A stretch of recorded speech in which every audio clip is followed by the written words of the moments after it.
Heartbreak in the upper ranks of the Iranian military at the official announcement of the death of Major General Qassem Soleimani, the commander of Iran's Quds Force, the Revolutionary Guard unit responsible for foreign operations. Soleimani was killed in a US drone strike in Baghdad. And a spontaneous outbreak of joy in Iraqi cities over the passing of a man many see as the embodiment of Iran's meddling here. I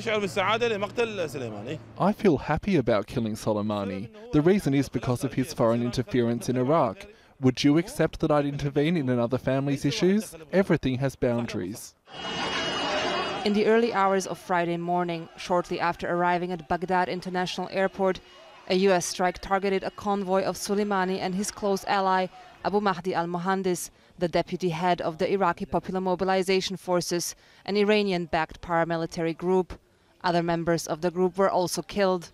For Iran's supreme leader Ayatollah Ali Khamenei, Soleimani was a trusted confidant, a member of his inner circle, and he warned there will be revenge. The cruelest people on earth assassinated the honorable commander who courageously fought for years against the evils and bandits of the world. Soleimani's martyrdom will make Iran more decisive to resist America's expansionism and to defend our Islamic values. With no doubt, Iran and other freedom-seeking countries in the region will take his revenge. While there is talk of revenge, many Iranians don't want to see war. It will definitely increase violence, but I fundamentally disagree with violence and conflict. I believe people moving toward peace and negotiation to reach their goals is much better. Soleimani enjoyed some support when he led the charge to displace ISIL from Iraqi strongholds. But many Iraqis now blame Iran for instability and interference in their country, and Soleimani directly for a violent crackdown on anti-government protests which began in October. The US assassinations are the most extreme escalation in tensions between Tehran and Washington in recent years, and many in Baghdad fear it will continue to play out on Iraqi soil.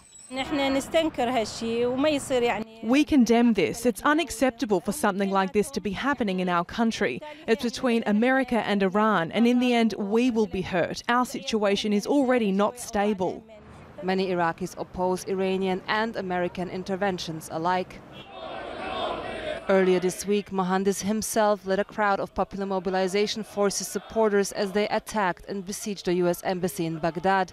He walked alongside Qais al-Khazali, another senior military leader of the pro-Iran group, who has now called on his followers to take up arms against the American presence. Iraq's caretaker Prime Minister Adel Abdel Mahdi condemned the US strike as a violation of Iraq's sovereignty and the rules of engagement of the American presence here. He called the death of Muhandis an aggression against the Iraqi state. Parliament is due to hold an emergency session on Sunday, but analysts say the government, beleaguered and divided after 3 months of anti-government protests, will struggle to mount a decisive response. The Iraqi government is very weak for the time being. There will be no more than statements coming out of the caretaker Prime Minister or from the Ministry of Foreign Affairs. Other than that, I don't expect anything from the Iraqi government. But probably the Iraqi parliament would call for an immediate session and will discuss the current Americans-Iraqi agreement, and probably they will ask for the deportation of all the American forces from Iraq. Whether the response to US presence in Iraq will be political or military, the assassinations have put an end to a precarious balance of power that had thus far accommodated both US and Iranian interests in Iraq. The Iraqi capital, already a battleground for tensions between the US and Iran, is bracing itself for the aftermath of the biggest escalation yet. With both US and Iranian-backed troops on the ground, the country risks being caught in the middle of a military fallout between Washington and Tehran. Simona Foltin, Al Jazeera, Baghdad.